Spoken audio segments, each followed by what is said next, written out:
With me now, former special counsel to President Bill Clinton and Fox News contributor Lanny Davis, and from New York with reaction to all of this, Fox News radio guy Alan Colmes. Both of you, great to see you. We're also awaiting a press conference from Democratic leaders, including Harry Reid. All right, Lanny, let's go back to your days in government and your days in the White House. And obviously, the president and his top aides are watching this play out tonight. Some of this is parliamentary, you know, probably more details than people want to know. But nevertheless, this is a dramatic moment for his presidency, for the Congress, and for our country. What's running through his mind?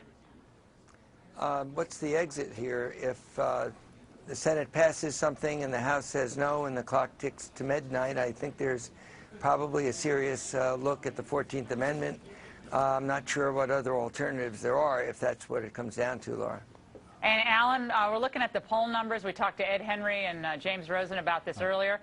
The president, Gallup has him at his lowest point, I guess, 40% approval, and he's losing ground among generic matchups now with generic Republican candidates. Yeah. This is not maybe helping the Republicans, this debate, but it's also not helping the president. Yeah, but it's hurting the Republicans more. The problems that Republicans have is when they actually name a candidate, that's when they're in trouble. The president will do well once this is resolved. In fact, especially if he takes strong action, and if he has to invoke the 14th Amendment, I think people will see, because most people want this solved. They want it done, and they want a deal. And if the Republicans are going to be seen as the ones with this Boehner deal, they're busy doing something. This is a big waste of time. It's not going to pass. Dead in the Senate, never be signed by the president. This is purely an exercise in getting John Boehner to try to keep his job. That's all this is about. It's got no way of passing John Boehner whatsoever. to keep his job. But I mean, I think what we saw was an actual plan, not one plan, but two plans. Arrived at the Senate, and the Senate rejected it. But that's the process, is it not, Alan? No way a balanced budget amendment is going to pass. Boehner was busy negotiating with the Tea Party when he should have been negotiating with the president and Democrats. He was going in the wrong direction.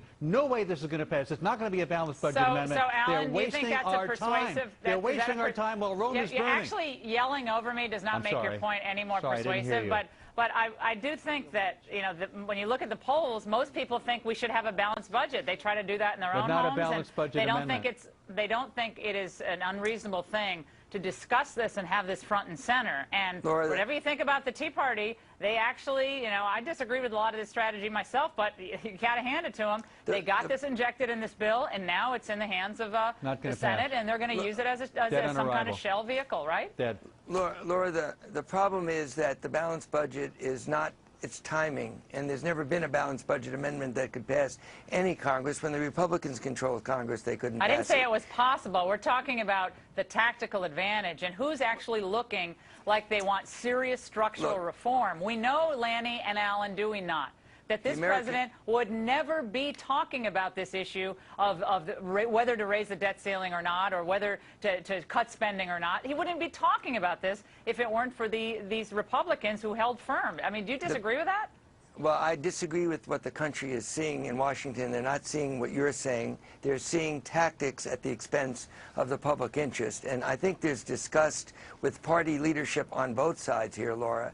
And for them to bring up a balanced budget amendment to challenge their own speaker, embarrass their own speaker at the very last minute when we're really faced with a national calamity if this country goes into default, I think is very short-sighted and is hurting the Republicans, in my judgment, a lot more than it will the Democrats in the long run. It's also hurting the markets. It's hurting the stock market. It's hurting 401ks because they're dithering, and there's so much uncertainty created by these Republicans. Alan, do you think the president has led in this crisis? Yes, really led consistently? You know, this is a right-wing talking point that somehow the president hasn't led. He has tried time and time again to reach out, bring people to the White House, negotiate a deal, have a larger deal so we don't have to do it again in 3 months.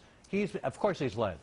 Well, I think there are a lot of Democrats who actually think he hasn't led, including Joe Manchin. Not this one. Senator from West Virginia. He's a conservative Democrat in a conservative district. Oh, heaven forbid. All right, we appreciate it, guys. Thanks so much, Lanny and Alan.